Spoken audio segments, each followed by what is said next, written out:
The Book of True Life, Teaching 56 of 366. The Master teaches, nothing is left to chance. Everything happens according to my will. Divine Revelations, Mexico, from 1866 to 1950.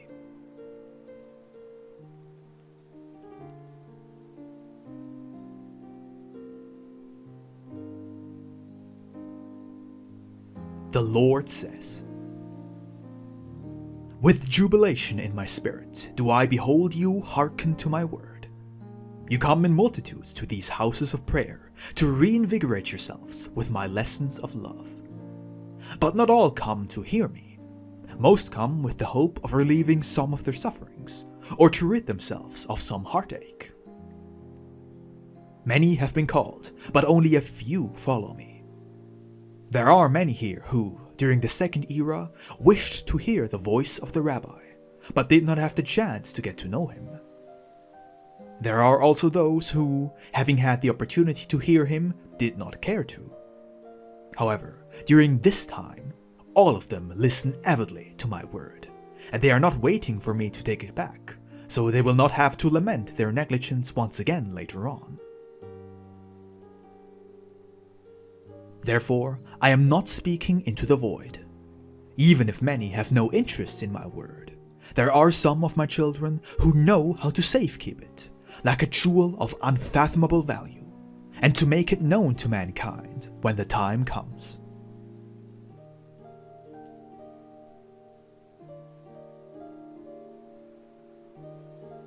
With compassion and love have I come for all, making my presence felt in many different forms. Some have caught a glimpse of me with their spiritual vision. Others feel my strength, shaking their entire being. Yet others are deeply moved by the spiritual essence of my word. And yet again others feel how the peace of my spirit embraces their hearts. The sick experience their maladies being healed in the presence of my caressing words. And the sinners feel watched and contemplated by a pervious and penetrating gaze that reaches into their spirits. That is when you said, "The Lord is with us." When my disciples asked me during the second era if I would return, I made the promise that I would be among humanity once again, telling them what the signs would be that would mark the time of my return. Many centuries have passed until those signs appeared, announcing my new manifestation, the same which you now see fulfilled. If, even after 1,800 years, an entire era for mankind, I have faithfully fulfilled my promise to you, do you now believe that, as I have announced my parting for the year 1950, that the Lord would break his word?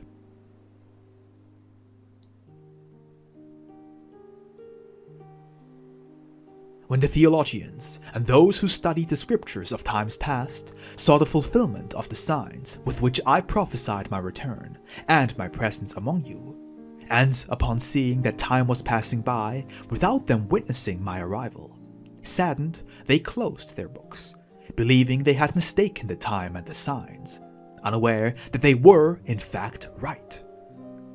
Truly, I say to you, that very soon, when the proof becomes known to mankind that I was among you, all will conclude that my manifestation occurred exactly when the prophecies were being fulfilled. What joy there will be in many a heart, and what great interest will be generated to interview my disciples, as well as to research and explore the new scriptures.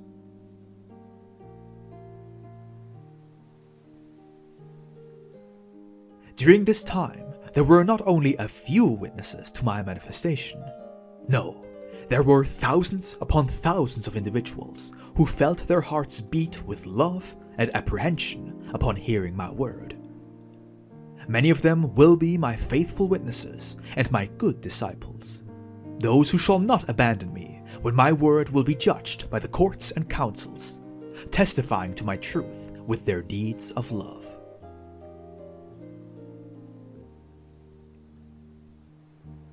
Truly, I say to you, that among these multitudes, there is not a single individual that has been led here by chance. I assure you once again, that not even the leaves of the trees move without my will. Within the life of each and every one of you, there exists a reason for which you have come to bear witness to my word. You have come from all walks of life, from various sects, religions, and doctrines, stumbling and faltering upon the stones of the path, accumulating the light of experience within your spirits.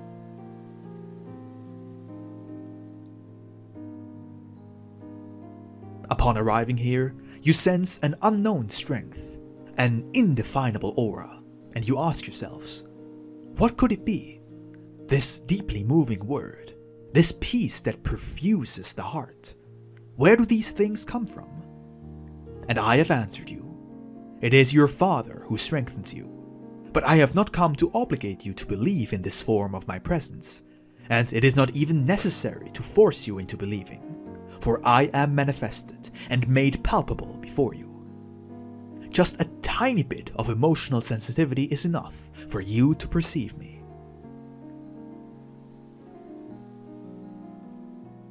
This is the time to make you understand that the use you have made of your free will is wrong, and that now the fulfillment of a spiritual mission among humanity awaits you.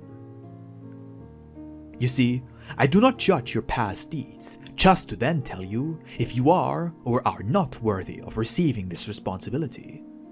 For it was not by chance that you were brought into this world. It was my will.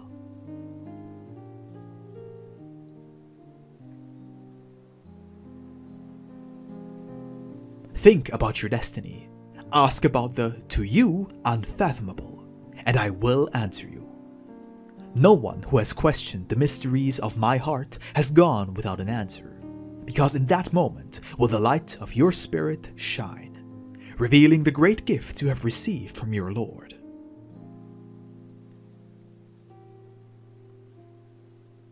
I wish to see you elevating your spirit, searching the infinite for my wisdom. To do this, take the writers and scientists as example, those whom I surprise in the middle of the night, while some search for inspiration and others for answer to the fundamental questions of nature. With this, I do not mean to tell you to search for erudition upon this earth, which would grant you fame and admiration among men. I wish for this elevation and greatness to be within you, and that whatever you attain in your struggles and studies may be a fruit of life and love for your brethren.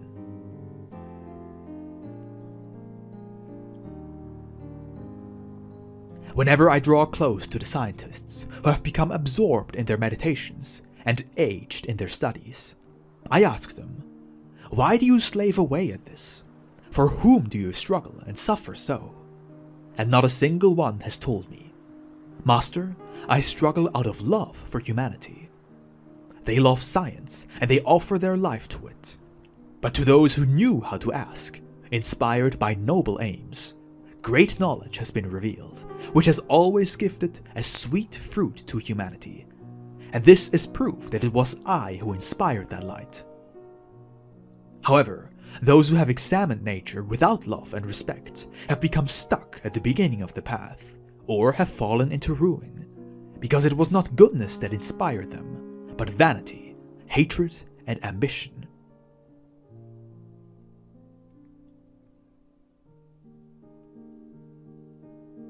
But in the same way that science is revealed to man, I give him the light for the spirit through inspiration. That is how I spoke to the patriarchs of the first era, and just like that I inspired Moses, whom I transformed into the spokesman of my word, to speak to my people. To him I dictated laws and maxims, which he wrote down, so they would be perpetuated and made known to future generations.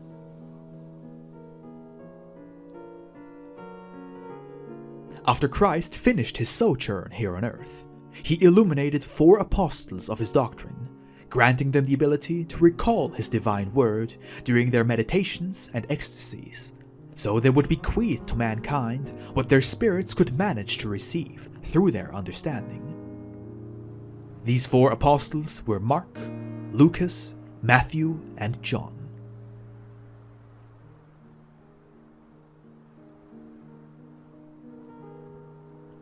The day shall come when the books, now considered useless, will be cast into the fire, which will occur when their spiritual essence lives within your heart, and that you abide by the law that encompasses it. However, before that, this last testament shall be united with the first two in the form of a struggle, as was the case with the first and the second. Today, I have not limited myself to talking only about the present. I have spoken much about times past, and I have even advanced prophecies of the future to you. I have revealed what has been hidden from you. I have rectified what has been altered and falsified, and I have revealed future events to you.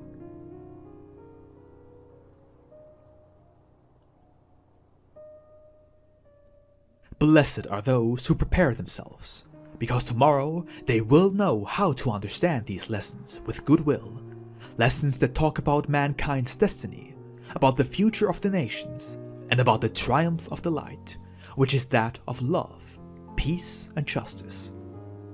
This doctrine shall truly liberate man. He believed himself to be free, running away from his conscience and my laws, and thus he did not know that he carries attributes, faculties, and gifts within himself, which he has not been able to develop, because of which he is not truly free, but rather a slave of himself and of his ignorance.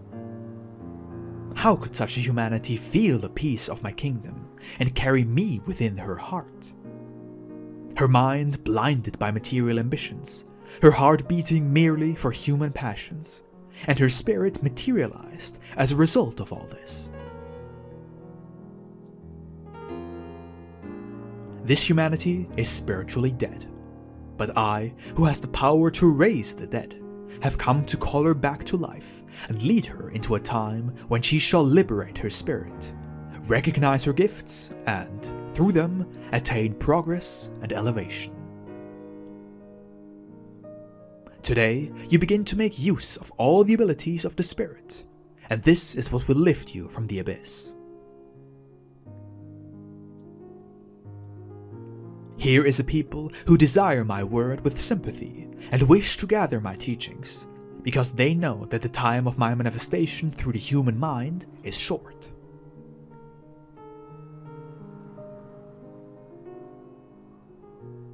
Make use of my education, O disciples. Thereafter, go forth without fear to spread my word and my teachings among humanity. Do not be intimidated by those who will attempt to discredit your mission with their theories.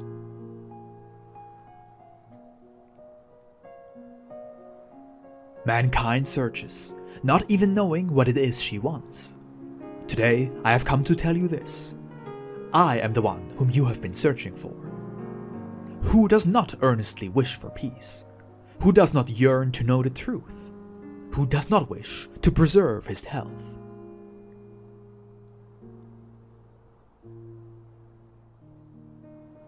You must search for me, because peace does not exist on earth, and neither are there enough men of goodwill. However, my justice has come, and the day of the Lord is here.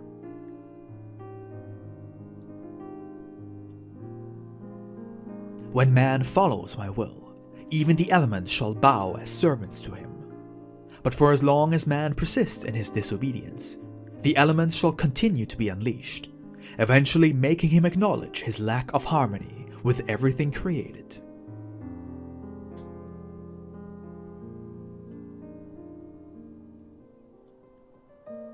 I have not come as an enemy to my children. I have merely come to destroy sin, so you may recognize my light. Pray, people, and I assure you that I will receive your offering, not the material, but rather that which your spirit will give me. My justice exists within every heart, the one who opens his door for me, as well as the one who closes it to my calling. My gaze is pervasive and is able to find everything they hold within. In some, I have found the offering of their love and humility. In others, the joy of being together with me, as well as gratitude for the blessings they have received. In some, I discover hope, in others, pain. And truly, I say to you, every moment my altar is covered more with tears than with offerings.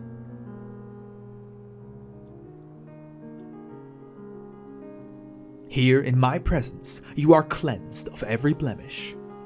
Oh, if only you could preserve this purity throughout your entire life. But this atmosphere of spiritualization and brotherhood you create during these hours of communion and teaching does not reign in the world.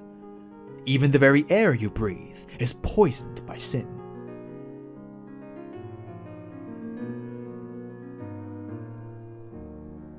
But in the same measure that you have internalized my doctrine, so will the chain that binds you to the world fall off, link by link. I judge you, but just look at how sweet the word of your judge is. Realize that, instead of a sentence, I grant you my pardon, so you will not sin anymore. You are the ones who sentence yourselves when you recognize that it is just for you to be visited by pain. That is when I bless this repentance of yours, and with my teaching, I free you from the cup of suffering. This is the way of God. Come along with me. He who listens to the voice of its conscience acknowledges and understands his faults, and, at the same time, accepts his expiation. But he who does not understand the magnitude of his transgressions will not be able to free himself from his blemishes, and for as long as he fails to do so, he cannot reach me. Do not curse the pain, for that which you must actually destroy is sin itself. Pain has always served to hold you back in your vertiginous race towards the abyss. Today, you are no longer little children, and you have the capacity to understand the meaning of my teachings. You also know that your spirit was not created together with the physical body you possess, that the origin of one is not the origin of the other. The children you rock in your arms carry innocence within their hearts, but within their spirits they harbor a past which, at times, is much more ancient and sinister than that of even the parents. How great a responsibility it is for those who must cultivate and take care of these hearts, so their spirits may progress along the road of development.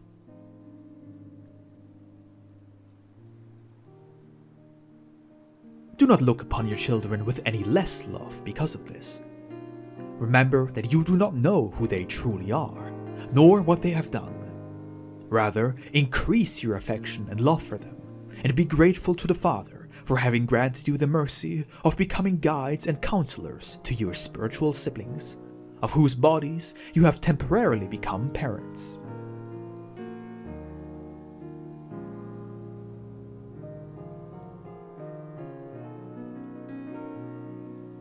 Even without possessing this spiritual knowledge, men accompany and assist each other along the road of development.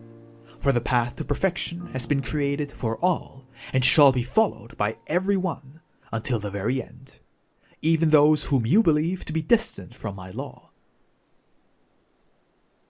Can you imagine even a single one of you not coming to me, even if the thought of eternity is too grand for him to fathom? Could the perfect Father ever neglect any of his children?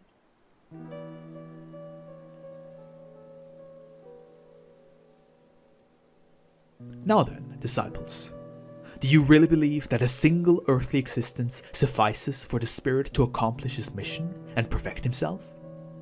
No, Master, you tell me with innermost conviction. This is the resurrection of the flesh, but not in the form that was conceived by mankind.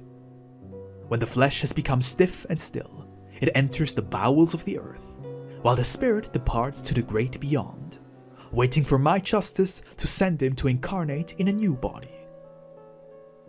In this manner do spirit and physical body unite once again in this world, but not in the spiritual realm.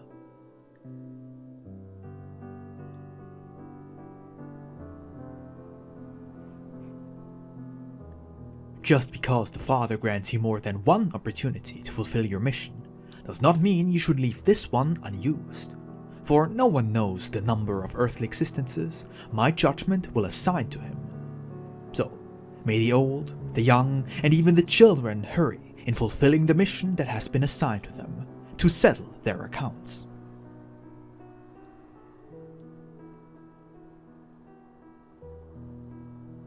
I also say to you that this is the time for the resurrection of the dead, because this my light shall awaken the faith of those who have perished in the darkness of remorse, desperation, and bitterness.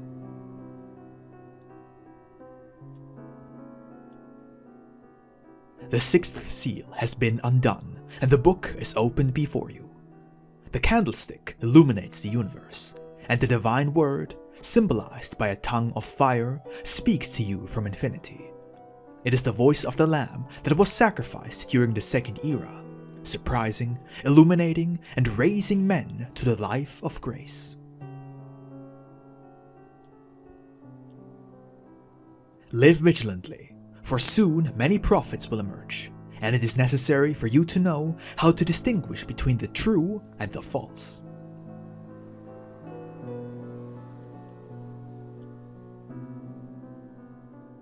The men who have the task of serving justice here on earth, instruments of my divinity, will rebuke all those they catch committing a falsehood, all those who make a profit off of my teaching, and who hide their profanity behind a mask of saintliness.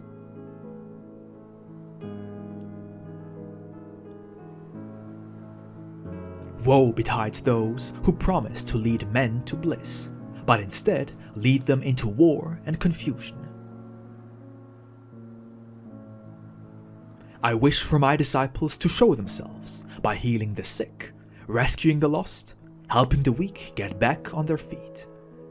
In order to comply with this sacred mission, part with the superfluous, abandon all useless earthly entertainment, and do not deceive your heart and senses with false beauties or harmful impressions. Elevate your spirit so you may enjoy only the eternal, the beautiful, and the good. Should it not be so, then your spirit, materialized by the kind of life you have led, will suffer much to part with his body and everything he left behind.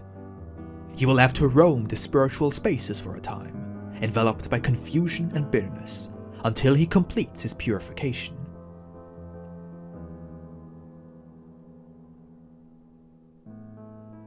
Live within my law, and you will not have to fear death.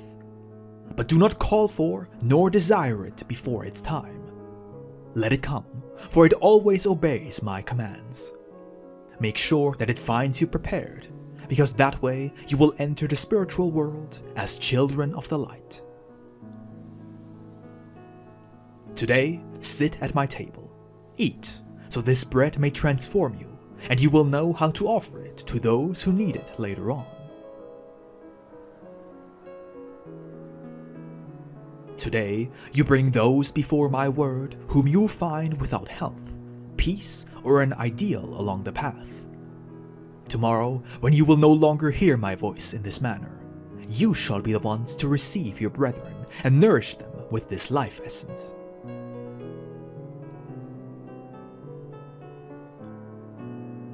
Nothing is left to chance. Everything happens according to my will. My justice lies at the heart of the destinies I have assigned to you. Should you encounter thorns strewn along the path, then truly, I say to you, it was not my will that placed them there to wound your feet. However, you shall advance along the path with total acquiescence, aware of the fact that these hardships you suffer cleanse your spirit of its blemishes.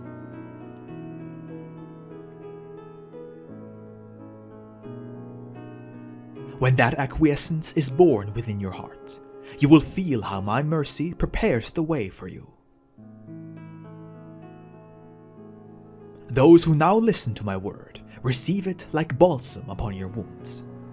However, do not be content with merely receiving my blessings, without wishing to delve into the essence of my doctrine, because the moment shall come when you will no longer hear this word, And if you did not prepare yourselves to communicate with me from spirit to spirit in the future, then you will feel like orphans.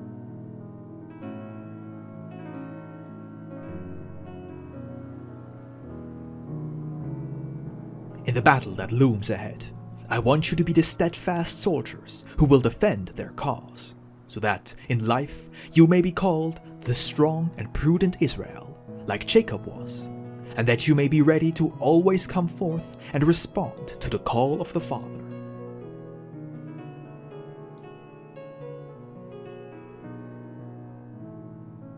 Do not waver back and forth between doubt and faith, because then your steps will never be steady and your decisions never firm. Also, do not ask me for proof to believe, because you do not know in what manner my justice could demonstrate these proofs to you.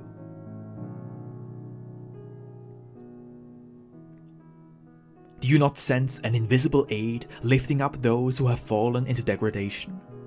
Do you not see the great crowds that arrive with sickness, but recover their health and happiness? Have you not noticed how the outcasts of life come before my presence, and, upon revealing to them the gifts they possess, they are sought after and even admired by the multitudes?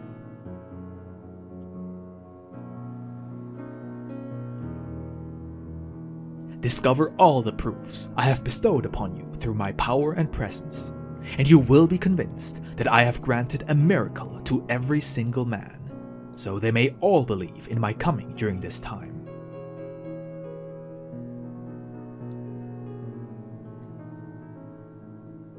Understand this: when you make your way over to the densely leaved tree, in its shade you will be able to hear the omnipotent voice of your Father.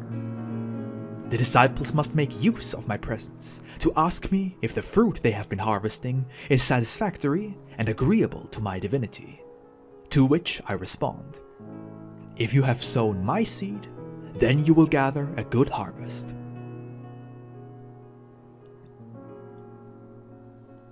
Why do some live in such great lethargy? Rise up and realize how the moments pass by without you making use of them. There is still time. You may not want to do so if your time is short, because then you will attempt to cover a large distance on the path quickly, that is, with enormous steps.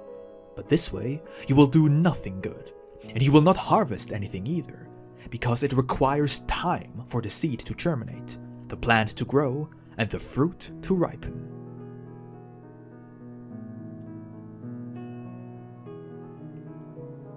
The year 1950 is closing in, which is when I will cease giving my word.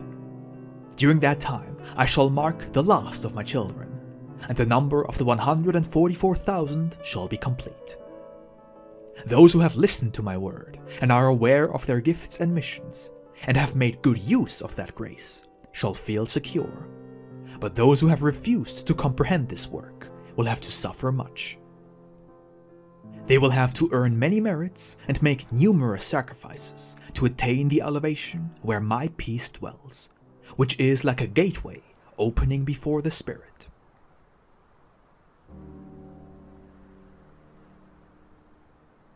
You, the disciples of the third era, who have seen the coming of the Holy Spirit, are the ones who, beneath this light, have understood the present teachings, those of the past and even some of the future. Do not doubt that this is a time of elucidation, but do not grow overconfident.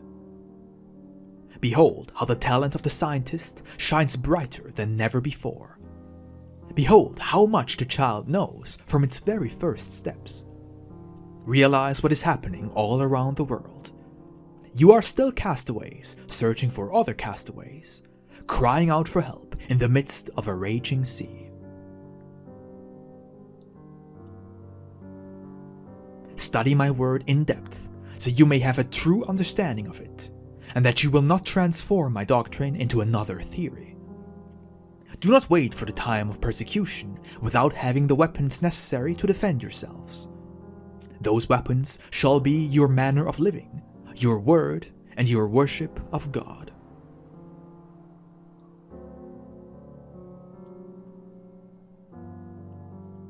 I do not expect you to be infallible, because the only infallible one is myself. What I ask of you is sincerity and goodwill in all your actions. I shall do the rest to complete and perfect your work. For as your works are, so shall your reward be.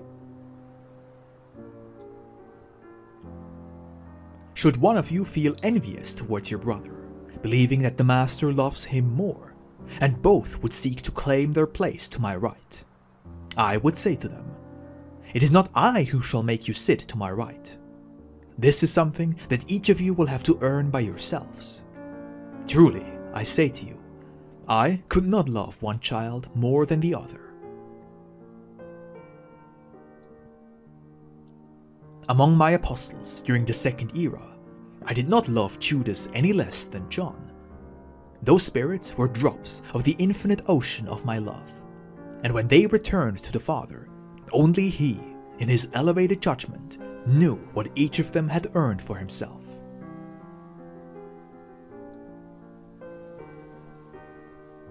In order for humanity to set out and follow me during this time, to delve into the mysteries I have clarified, and to be filled with light, it is necessary that she possesses freedom in spirit, in mind, and in will. And this is what I have come for, to liberate the spirits from their yoke by shattering thrones and empires, bringing about the downfall of scepters and crowns. Be free. Do not search for your kingdom and heaven here. Do not make for yourselves servants of the humble, and neither shall you yourselves be slaves of vanity. Remember that I said, my kingdom is not of this world. My throne and armies are not here. So, neither the kingdom of your spirit nor its reward are here either. I spoke truthfully to you, and truthfully I am speaking to you now. After such a long time of receiving great revelations from me, would it not be right for you to ask me, like Pilate did, what is the truth? Do you wish to come to me? Do you yearn to someday be where those who have followed me have gone? All you need to fulfill your desire, I have already given you. I myself became man once, and now I speak to you in spirit. All this happened to show you the way that leads towards perfection. I am the eternal Word, telling you, hear me, for the year 1950 is not far off now, and it will be like as if the gates of heaven have closed. I once told you, he who knows the Son knows the Father.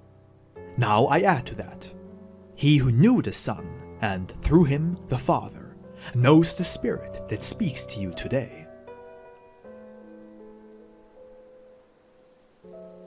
With complete awareness of your mission, enter the sixth seal.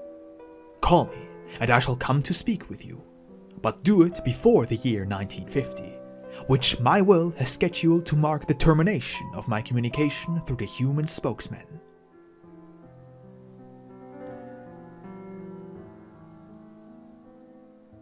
I receive those who praise my name within their hearts, as well as those who only come by to evaluate my word, hoping to find errors within it, so they may deny it all. I have a lesson for everyone. I speak to the hearts of children and of the elderly, of men and of women. I speak to the philosopher and to the scientist. Nobody passes by my wisdom unnoticed. That is why I say to man, take from my word what is intended for each and every one of you.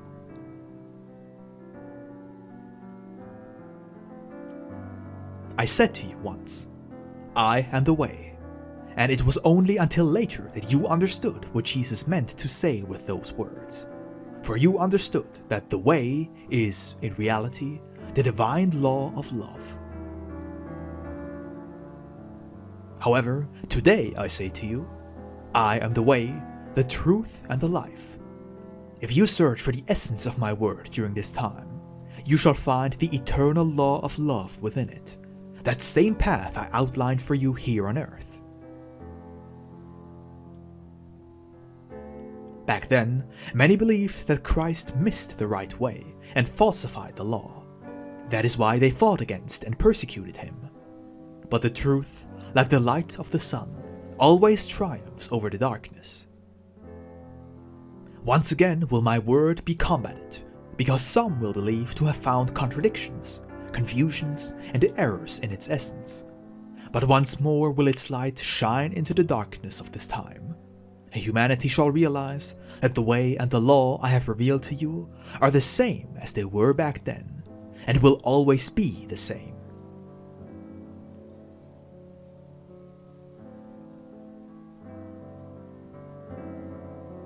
Hear me during this time, so you may make use of the divine lesson. Do not repeat what many did during the second era. While they listened to Jesus, they mocked him, and when they saw the miracles of the Master upon the cross, and even after his death, they were filled with remorse and fear, because they finally understood that God had passed through the world. By chance, does anyone know if the disciples through whom I am communicating now were once those who denied and mocked me? Look at them now, how they endure the judgment, the mocking glances, and the jeers of the multitudes. Do not call this retribution.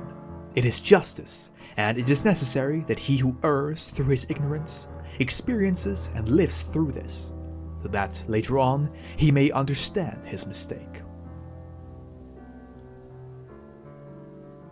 Do you perchance know if these spokesmen, in another time, belonged to those who yearned to become my apostles, who had to wait in order to serve me? Mankind is now purifying itself through pain, so that my kingdom of peace and spiritualization may be established in the hearts of men and all peoples.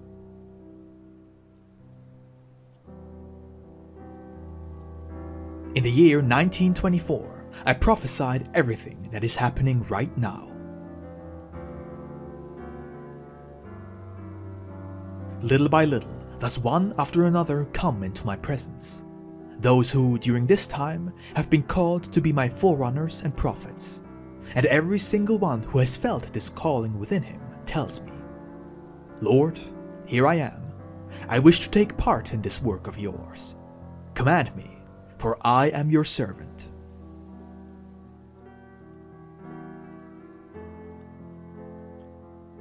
From that moment on, have I dedicated myself to polishing the roughness of his heart with the chisel of my word, imbuing him with brotherly love, healing balsam, peace, and goodness.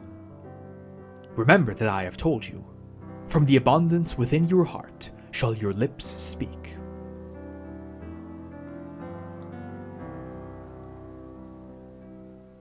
I want you to be like the trees whose shade covers many. But how few of you truly learn how to offer this shade to the wanderer. Be like your Father, who himself is like a mighty tree, offering shade and his fruits to all his children. My peace be with you.